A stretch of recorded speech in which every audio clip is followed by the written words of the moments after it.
যে সময় 1500 হাঁস ছিল ওই সময় আমার প্রতি মাসে 1 লক্ষ টাকার উপরে ইনকাম হয়েছে। তো হাঁসের চাষে আল্লাহর রহমতে এখন খুব সুন্দর অবস্থায় আছি।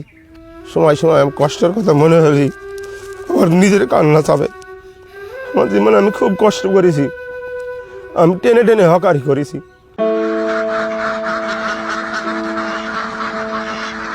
আমার জীবন কাহিনী অনেক কঠিন।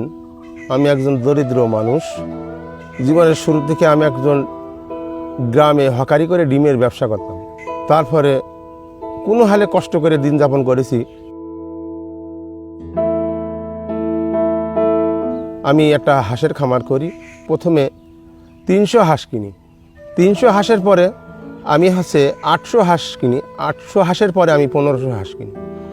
যে সময় 1500 হাঁস ছিল ওই সময় আমার প্রতি মাসে 1 লক্ষ টাকার উপরে ইনকাম হয়েছে। তো এখন বর্তমান আমার 700 পিস হাঁস আছে।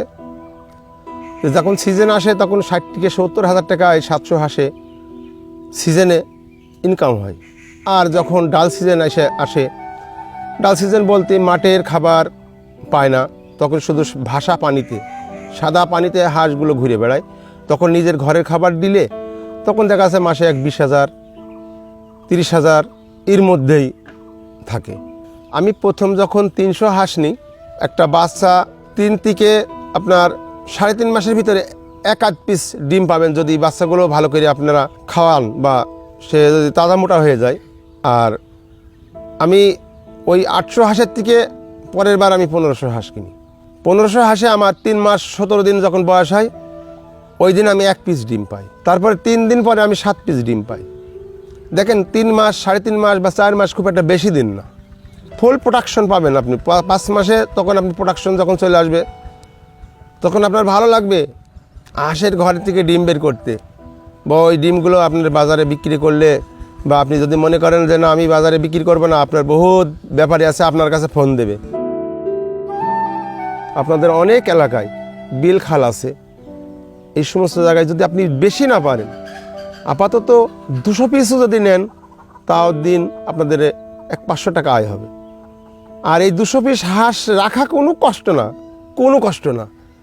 সরকার যেভাবে সুযোগ সুবিধা ওষুধপালা সম্পন্ন, আপনি শুধু সরকারি পশু হাসপাতালে যাবেন, আপনাদের হাঁসের ওষুধ সীমিত দাম, মাত্র 30 টাকা একটা ভ্যাকসিনের দাম, 100 পিস দেওয়া যাবে।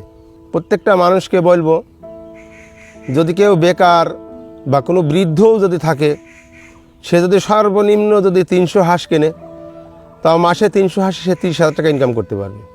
300 হাঁস যদি সে শুধু তার পুষ্কুনিতেও পোষে তাও মাসে সে 15,000 টাকা ইনকাম করতে পারবে। আমাদের চুয়াডাঙ্গা জেলাতে জাকির সাহেব অনেক ছেলের এই কাজগুলোই লাগিয়েছে, আল্লাহ তার হায়াত দারাজ করে।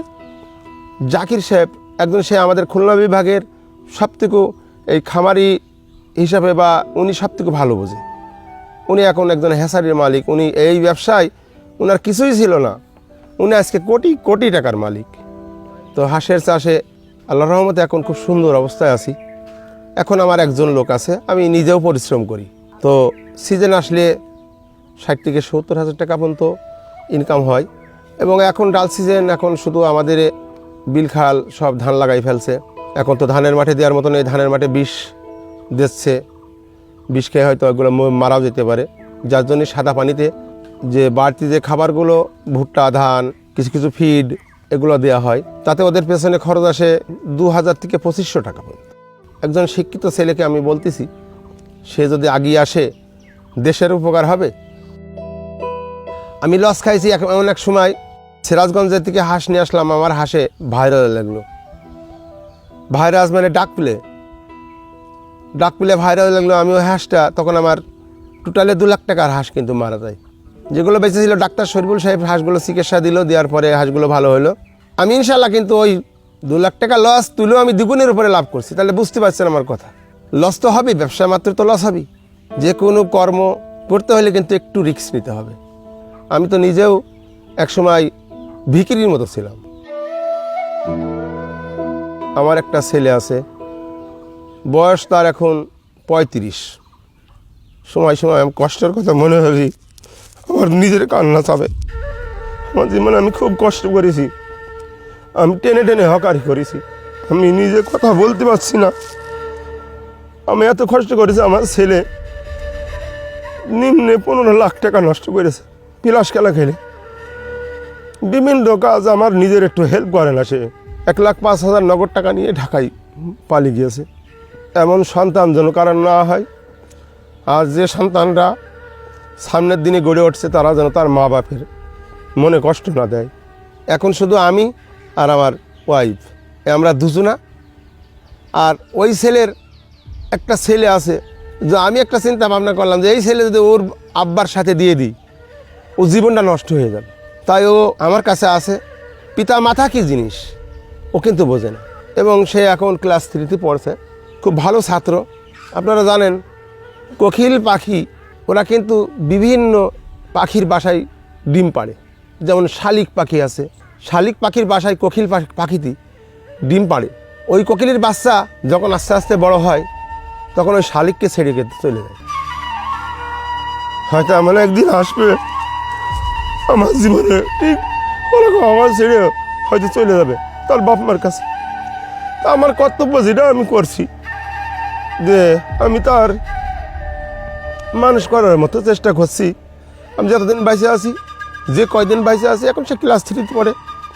আমি যদি আর 5 বছর বাঁচি তাহলে দেখা যাচ্ছে আপাতত 8-9 মধ্যে তো লেখাপড়া শিখতে পারবে। যদি 10 বছর বাঁচি হয়তো সে আর একটু বেশি শিখতে পারবে।